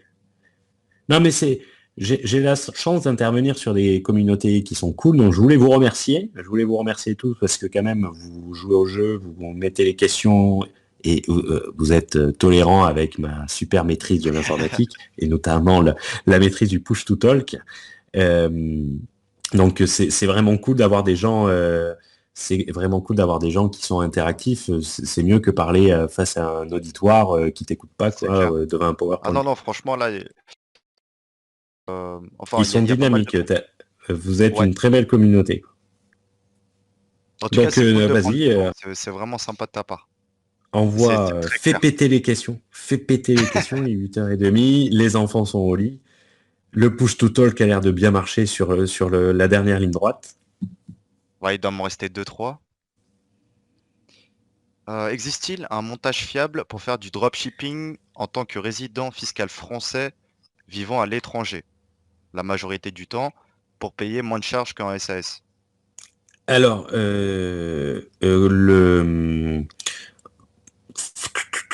à partir du moment où tu restes en France et que tu es affilié à un régime de sécurité sociale français, tu dois payer les charges sociales en France. Le seul moyen, je pense que c'était la question de la personne avec un visage de femme. Alors, je sais pas si c'est une femme qui posait la question sur les perpetual travelers. L'idéal, au pire, c'est garder la SAS et t'expatrier. Mais si tu veux pas payer de charges en France, il va pas falloir être résident français, tout simplement. Quel budget faut-il pour faire appel au service d'un fiscaliste? Tu vas compter généralement, ce qu'ils font, c'est qu'ils te comptent la première heure, elle est gratuite, généralement. Sinon, il faut compter 300 balles de l'heure. Ça peut monter jusqu'à 850 lorsque tu as de l'international en jeu. Et en sachant que généralement, la première heure qui est gratuite, c'est juste pour hameçonner, c'est du marketing, mais ils te la rechargent indirectement après. Ils te disent, bon, j'ai 5 heures à étudier votre dossier. 5 heures à étudier votre dossier et en fait ils en ont besoin que de 3 heures et ils te refacturent ta première heure. Le programme Borderless Entrepreneur, il a été fait dans ce sens. C'est pas quelque chose qui va te dispenser de conseils d'avocat, Mais au lieu de dépenser 5-6 000 balles en frais d'avocat, tu vas en dépenser 3-4 000. Ça fait économiser 2 000 euros. Oui, tu peux nous en dire un peu plus sur Borderless? Un peu le programme, qu'est-ce que tu proposes? Pour Ben, qui c'est? alors, le push to talk ne veut pas que je fasse ma promotion, quoi. Le, le Borderless Entrepreneur, il veut pas, il veut vraiment pas. Le Borderless Entrepreneur, ça va être un programme qui va en fait voir toutes les notions auxquelles il faut faire attention quand on va s'expatrier. C'est-à-dire que quelles sont, par exemple, les règles de contrôle à l'étranger. J'ai vu une question sur les sociétés au Liechtenstein. Les sociétés au Liechtenstein ou en Californie vont être uniquement intéressantes si tu es en Californie. Que tu aies une société au Liechtenstein ou une SARL à Vesoul ou au fin fond de Clermont-Ferrand, elles seront taxées exactement pareil tant que tu résides en France. Tu vas avoir des considérations à prendre en compte et savoir à partir de quel moment tu ne seras plus imposé en France. Après, voir que toutes les expatriations ne se valent pas, que quelquefois tu as des pays où il faut rester 6 mois, que tu as des pays où tu peux rester un peu moins, mais ça ne veut pas dire rester qu'une journée. Comment ça se passe quand tu as deux pays qui te considèrent résidents fiscaux? Ça, c'est quand même assez important, surtout pour ceux qui gardent des intérêts en France. C'est-à-dire où la France peut leur dire, ben, écoutez, vous avez un centre des intérêts économiques en France, vous vivez à l'étranger, je vous considère résident fiscal, comment ça se passe et dans quel pays tu vas être fiscalement à la fin. Sécuriser et prendre conscience des...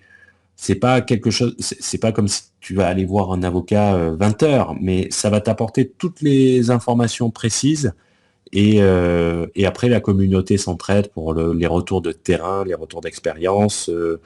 Donc voilà.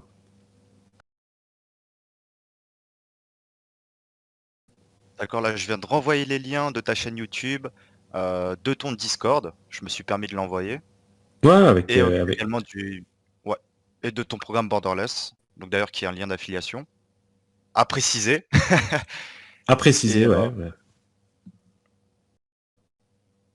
C'est également tu as d'autres références peut-être? Ton site principal, oh ou putain moi par non, exemple je t'avais contacté, ah ouais, le site principal, mais il est pourri. Il faut que je refasse et que je paye un mec. Il faut- le AM, enfin ton site, te ta vitrine, Ouais, il est ça va, il est pas magnifique. mal, hein? Ouais, mais bon, c'est du Bon, il y Wix, a c'est pire. gratuit, hein. Le truc, attends, j'ai réussi à lier le nom de domaine, acheter un nom de domaine et le lier. C'était quand même magique parce que l'adresse était Hugo 2908 monsitewix.com. Ben, ça, c'est la page. Le site, c'est consultemoi.com. Le nom est dégueulasse. C'était le premier nom que j'utilisais aussi. Il il faut que je refasse tout. Il faut que je refasse tout. Ouais, Voilà. de toute façon, il y aura le replay et je renverrai les mails. Ouais, ouais, ouais, vous allez voir ce magnifique site internet. C'est là, là, il y a du SEO et tout, hein. Il rank numéro un sur Facebook, pareil. Comment faire un beau site internet, c'est lui qui sort en premier, quoi. Et sur ton Discord, ça parle pas mal? Parce que je crois qu'il y a pas mal de gens qui l'ont rejoint. Ouais, on est 700, on a environ 700, donc ça dépend, c'est des vagues, c'est des vagues. Quelquefois, ça s'anime d'un coup et c'est super actif, et quelquefois, c'est très calme pendant une semaine. OK. Et peut-être tu as d'autres programmes à côté de Borderless? Ben, on va lancer le trader, mais qui sera uniquement destiné à ceux qui font du trading en professionnel. Donc, je sais pas si c'est ta communauté. Pas spécialement, Donc, très peu, quoi.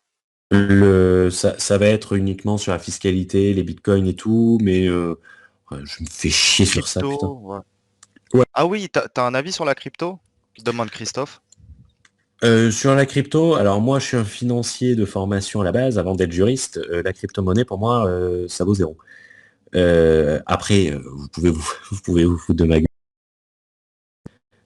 Vous pouvez vous foutre de ma gueule et me dire que j'y connais rien, mais j'arrive pas à associer la crypto-monnaie et la valuer. Et je pense que des monnaies comme le Bitcoin, j'ai du mal avec ça parce que je peux pas me baquer à en dire mais ça vaut quoi? Ça vaut uniquement le prix que les gens sont prêts à payer sur un truc qui est totalement virtuel. Donc en fiscalité, je peux commencer à t'en parler parce que je commence à apprendre. tous les pays en Europe ne se valent pas. Mais ah oui, Domain Authority de zéro, oui, donc mais ça tu. Là, vous pouvez m'envoyer des mails et faire des devis. Hein. Là, je vais être un bon client.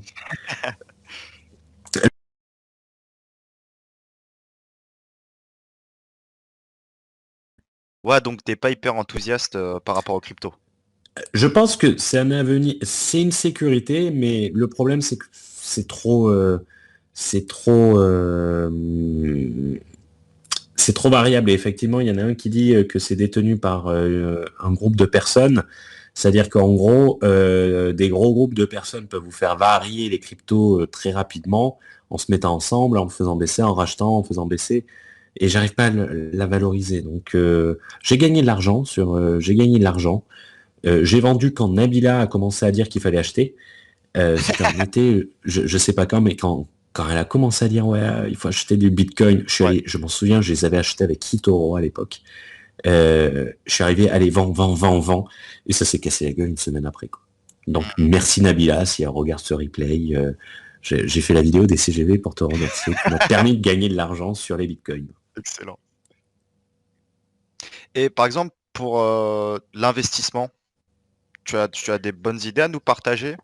Alors Investissement l'investissement, peut-être court terme, long terme, n'importe. alors l'investissement, moi je peux dire sur les positions que je suis en bourse.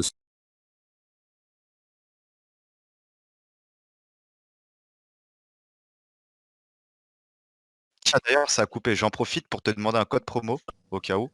Ouais, Si. je te le ferai. On fera. Comment tu me dis ce que tu veux faire. Ouais, carrément. Bon, on en parle après le live si tu veux. Comme Ouais, ça, j'enverrai à tout le monde par mail. on appelle. Je propose une chose, c'est que c'est que le bon de réduction. Habituellement, oui. Je suis pas bon, Loïc, en marketing, mais pour toi, ça sera 0,75%. Je propose que le bon de réduction l'appelle push to talk. Ah, carrément. Je suis preneur aussi. C'est Ça fera un souvenir, il m'aura cassé les couilles, en plus il me fera perdre de l'argent, quoi. Il me fera Tu perdre de m'étonnes. l'argent, ce putain de push to talk. Donc le truc, ouais, je short l'euro USD, mais là qui remontait aujourd'hui, donc ouais, je dois perdre vers 1000 balles. Euh, je crois pas au maintien de la bourse au niveau qu'elles sont, c'est-à-dire que quand le dos va revenir sur les 28 000, je vais refoutre des shorts parce que je pense que c'est un W tout simplement et que ça va se casser la gueule et que la situation elle est pas tenable. C'est du n'importe quoi. C'est remonté quasiment au niveau d'avant coronavirus alors qu'on est qu'au début. Et je suis pas un catastrophique financier. Je vais pas dire que c'est la fin de l'euro, c'est la fin de l'euro et tout ça, mais le truc, ça va redescendre et faire une belle correction. Même pour les valeurs de tech, j'y suis jamais allé. Même chose que le Bitcoin. J'arrive pas à valoriser. Je suis pas d'accord moi avec la valorisation d'Amazon. Pour moi, c'est un service postal et c'est con. J'aurais pu en gagner plus, mais le ouais, 30 dollars illimité. Bon, la garde aussi fait la même chose, quoi. Donc moi, c'est les seuls trucs d'investissement que je peux parler. Après, l'immobilier, mais j'aime pas l'immobilier. Je déteste ça parce que c'est pas assez liquide, quoi. D'accord, donc plutôt les marchés financiers. Pas d'immobilier, pas. Les marchés financiers, tu as l'avantage que si demain tu as un coup dur ou que tu as une opération à investir, tu appuies sur un bouton, même si tu perds 15 000 balles, ben, tu as l'argent sur ton compte. L'immobilier, même si tu veux vendre de suite, tu vas devoir baisser ton prix de 50 000 balles et tu vas mettre un mois à avoir l'argent minimum pour le vendre, quoi. Donc Ouais. j'aime bien le truc liquide quand tu as besoin de quelque chose, quoi. Parce que c'est souvent en crise que tu as besoin d'argent. Par exemple, demain, j'ai une opportunité qui peut me rapporter 30 000 euros. Je vais pas hésiter à liquider mes positions où je perds 25 000 euros. Ça me permettra de gagner 5 000 euros. Mais j'ai que sur... Et c'est ça que j'aime bien sur la bourse, mais je vais pas dire action à dividende et tout ça, parce que ceux qui vous ont dit action à dividende et ceux qui les ont achetés en CFD, qui ont acheté du c'est quoi? C'est Renault à 60 pour avoir des dividendes et qu'aujourd'hui ça doit être à, je sais pas, 20, ils ont dû... Donc, après, je dirais que la bourse, je pense que la bourse, il faut suivre ce qui se dit, mais c'est pas pour autant qu'il faut faire exactement ce qu'ils disent. Et généralement, on a... Ah putain de push to talk de merde, putain. Le truc, il faut faire attention et pas écouter, pas prendre des formations de mecs. Il faut prendre des formations de traders qui font du vrai trading et qui ont des résultats à montrer. Il faut pas prendre des formations de mecs qui fait de l'immobilier, qui fait des actions à dividendes, qui fait business en ligne. Je vais vous apprendre à écrire un blog et vous sentir mieux dans votre tête, quoi. Ah ouais, c'est clair. Euh, Moi, j'appelle ça les pneus mixtes. Ça va surtout, ça va en été, ça va en hiver, mais ça n'excelle nulle part. Il faut se concentrer sur son domaine d'expertise. C'est comme si toi demain tu vas faire une chose sur la bourse, Bien sûr. on t'attendra en plus au tournant parce que les mecs ils diront lui il connaît rien. On va écouter tout ce qu'il dit, on va tout enregistrer. Dès qu'il va se planter, on va bien se foutre de sa gueule, quoi. Ah non, c'est clair que c'est très, très risqué, quoi. En tout cas, tu te mets tous les puristes à dos et ouais, sans citer de personnes. Ah, je n'ai pas cité de personne. Je vais me faire Non. rigoler. Je vais vous apprendre à devenir riche en vendant des formations pour apprendre aux gens à devenir riches. Ouais, c'est ça. Surtout, je vais pas te donner de nom parce que je m'en fous. Et s'ils ont gagné beaucoup d'argent, tant mieux pour eux. C'est eux qui ont raison, hein. Mais c'est vrai que quand on tombe sur une page, je vous vends de l'immobilier. J'étais tombé sur un truc d'un formateur. Alors, je sais plus si c'est un qu'on a cité ou pas du tout, mais j'avais voulu acheter la formation YouTube. Comment faire du YouTube, mais je me souviens plus le formateur. Et YouTube Ads ou des non, YouTube, YouTube? monter une chaîne YouTube qui génère du cash. Alors je me suis fait avoir comme les pimpoils. Je me suis dit tiens, en 3 heures c'est bon. Ils vont se coucher les Cypriens. On va m'appeler le Cyprien de la fiscalité en France. Et le truc, en fait, j'arrive sur ça. Upsell, je vais vous apprendre à faire l'immobilier. Upsell, je vais vous apprendre à devenir rentier boursier. Upsell, un blog qui rapporte. Mais j'ai fait, mais au final, je suis revenu sur mon achat alors que j'étais prêt à payer, je sais plus combien c'était. C'était quasiment 1000 balles la formation et j'ai fait annuler. J'ai fait parce que au final, je sais pas quel est son domaine d'expertise à ce mec. C'est de vendre quoi? Je vais pas acheter du poisson chez mon boucher, quoi. Bien sûr, bien sûr. Non, c'est Ah c'est sûr que oui. quand tu touches à tout, tu peux pas Ah exceller. oui, c'est les pneus mixtes, les pneus mixtes. Donc c'est d'ailleurs c'est pour ça que j'ai pas peur de dire par exemple d'Osaï TV que je recommande sa formation Amazon FBA parce que c'est son domaine d'expertise et j'ai des gens qui ont un résultat dessus qui sont incroyables. Je maîtriserai un peu Internet, j'hésiterai pas à lui acheter une seule seconde. Par contre, j'ai pas acheté sa formation sur la fiscalité, pas parce que c'est mon concurrent, parce que c'est pas son domaine. Mais par contre, j'hésiterai pas une seconde à lui acheter, à foutre 1200 balles, je pense qu'elle a 1200 balles sur la table pour lui acheter Amazon FBA parce qu'il paraît qu'il est strictement excellent comme mec. D'accord. Moi, je connaissais pas avant que tu m'en parles de ce gars-là. Non, mais c'est celui qui fait le mieux, hein, c'est celui qui est le plus pro. C'est celui qui est le plus pro, donc c'est un concurrent, c'est sûr. Quand tu es prof de géo, histoire, maths, français, ça pue un peu. Ouais. Bon, tu pourras apprendre aux gens de parler français. Il pourra y avoir des gens que ça intéresse. Une formation en séduction. Peut-être quelques dernières questions et après Ouais, vas-y. on peut se dire Bon appétit. finish. Ouais, carrément. J'ai une dalle. Il vous reste encore quelques questions ou pas? Moi, je vais Non, regarder de mon côté. non, il n'y en a plus là. J'ai l'impression. Non, taisez-vous.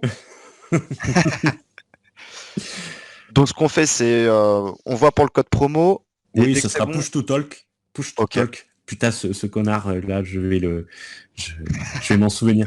Je vais choper un mec, je vais lui couper un doigt pour le scotcher sur la vitre de l'iPad la prochaine fois que je fais un live, quoi. Ah, mais c'est bizarre que sur PC, ça a déconné. Ben, sur PC, allez, il va, il va me faire chier jusqu'au bout. Sur PC, en fait, je ne pouvais pas activer. Ouais, Ouais, ouais, moi, c'était bizarre. Mais c'est pas ouais, grave. mais Gatsu, j'allais pas voir l'écran, quoi. Ah oui, je peux faire des blagues. Mais en tout cas, merci encore à toi, Hugo. C'était vraiment sympathique. Pour le coup, Non, c'était mais si je veux faire atypique. là. On n'avait jamais, ouais, mais on n'avait jamais reçu quelqu'un de ton secteur avec ton expertise et tout. Donc, c'était vraiment dense, quoi. Merci encore à toi et merci à tous d'avoir été là ce Faites soir. attention, hein, je peux être un escroc et faire croire que j'ai plein de compétences alors que je n'en ai aucune, hein. En fait, je suis le génie du marketing. Tu nous vendras une formation Discord bientôt. Ah, mais je vais vous vendre une formation Discord et comment faire le push to talk. Oui, bonne idée, Adrien. Si vous pouvez faire un petit backlinks pour Hugo, pour son site, pour qu'il décolle. Backlinks Ouais. SEO, je sais pas si ça te parle. Ah oui, bien évidemment, ça permet de renvoyer, faire du référencement naturel pour Google. Je suis en train de faire une formation sur le SEO. Ah, parfait. Non, Parfait. je déconne, c'est tout simplement, j'avais un mec ce matin en coaching qui m'expliquait justement comment ça marchait le backlink, qu'il fallait que j'en fasse, du SEO et tout. Ouais. Et il m'avait dit, il faut pas payer des mecs en Inde qui t'envoient 50 backlinks parce que sinon t'es blackboulé par Google. Donc j'ai découvert ce terme aujourd'hui, donc je vais me la péter. Je pense que je vais mettre sur un site de rencontre et je vais dire, je vais te parler par Clink. Ouais, toi, dans ta position, il faut faire des trucs propres. Donc Ouais, non, voilà, mais c'est ouais, pensez à faire un petit backlink si vous avez des sites dans la thématique. Ton site officiel, c'est, à chaque fois, consulte-moi. j'oublie. Consulte-moi, ouais. Consulte-moi.com. Ah, c'est beau, hein, c'est du phonétique, c'est du marketing promotionnel, émotionnel. Ça fait rêver, ça fait rêver, ça. Comment j'ai pu trouver ça beau, putain, Ben encore merci Hugo et Eh ben, bonne merci à soirée, bon vous, appétit c'était tout le monde. vraiment une super communauté, Yeah, sérieuse, mais avec laquelle on peut rigoler. Moi, j'aime bien ça. J'aime bien pouvoir parler de choses sérieuses de manière légère. Pas arriver avec le PowerPoint, le pointeur laser et faire. Je fais déjà des slides de consultants sur YouTube. Donc, mais j'ai personne en face qui me casse les couilles enfin, qui me pose des questions. Donc là, c'est plus intéressant de pouvoir échanger, de voir les trucs. carrément. Et peut-être un jour même une V2 quoi. Ah D'ici quelques mois si ça t'intéresse. bien évidemment. Avec, je reviens régulièrement sur les. Là, je mettrai à jour mon application ordinateur parce que là, le push to talk, c'est vraiment infernal. Là, en plus, j'avais plus de batterie dans mon iPad. J'ai commandé un USB-C là sur l'ordi, bien sûr, ça chargeait pas. Donc je suis obligé de descendre dans ma chambre. J'ai le micro qui est à droite, j'ai l'iPad qui est sur le lit et je suis à moitié assis sur le lit. Donc on le fera, on le fera dans de meilleures conditions. Carrément ou même un zoom ou n'importe, on verra. Ah oui, avec un zoom. Là, je suis le pro du zoom. Je pourrais vous faire de magnifiques dessins et vous montrer mon côté Michel-Ange du graphique sur Zoom. Bon allez, moi j'y vais. Bonne soirée tout le monde. Salut Hugo. Et Très bonne prenez soirée, soin bon de vous appétit. et bonne soirée et au plaisir. Au plaisir. Bon appétit, tu l'as mérité. Ciao. Allez, ciao, ciao.